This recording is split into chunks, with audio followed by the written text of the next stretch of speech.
Namaskaram. 1000 names and 1000 stories. 271st name VASAVE NAMAH.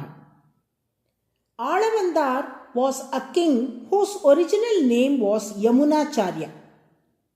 Manakal Nambi, a Vaishnavite guru, desired to appoint Alavandar as the next guru after him. However, he could not meet Alavandar, having tried many times. Therefore, knowing that Alavandar is very fond of Thuduvalai greens in Tamil or Ambusonde or Chitbadane in Kannada, referring to the plant Solanum trilobatum or climbing brinjal, which is widely used in traditional medicine and cooking, he used to bring the greens and hand it over to the cook of the king Alavandar daily. However, one day he did not visit the palace to deliver the greens.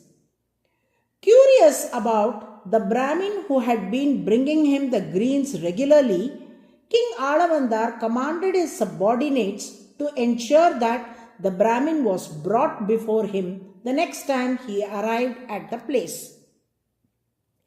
Following the king's instructions, the subordinates brought Manakal Nambi before Alavandar on his next visit. Manakal Nambi expressed his desire to give something to the king. Surprised, King Alavandar asked, "What? You, a Brahmin, wish to give something to me, a giver?" Manakal Nambi replied, "Yes, your ancestor Nadamuni has left a great treasure for you, and I have come to pass it on to you. I will deliver it at the appropriate time. Until then, I request your permission to meet you personally whenever necessary."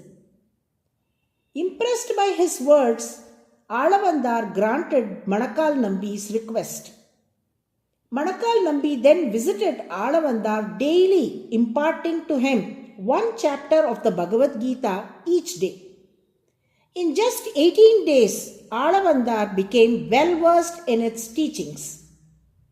Filled with gratitude and humility, he bowed to Manakal Nambi and earnestly pleaded him to accept him as his disciple.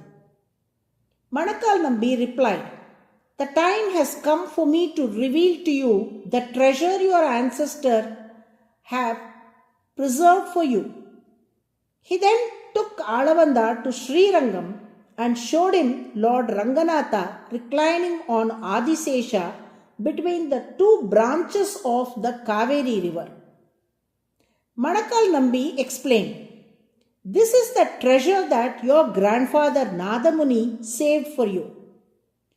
After offering his worship to Lord Ranganatha, Alavandar surrendered completely to the Lord, renouncing his kingdom, palace, and wealth. He declared, "I desire nothing in this world. The lotus feet of Sri Ranganatha are the greatest treasure I possess."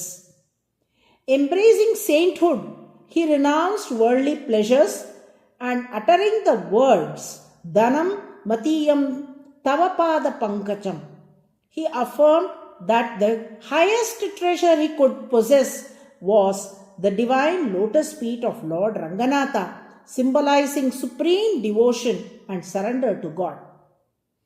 Alavandar later became a Vaishnavite guru, fulfilling the wishes of Manakal Nambi. The Alvas considered Lord Ranganatha as the highest wealth, transcending kingdoms and material possessions. Hence, the Lord is called Vasu, the 271st name of Vishnu in the Vishnu Sahasranamam, meaning wealth. By chanting Vasave Namaha, we invoke the blessings of the Lord for a prosperous life. Narayana, Narayana.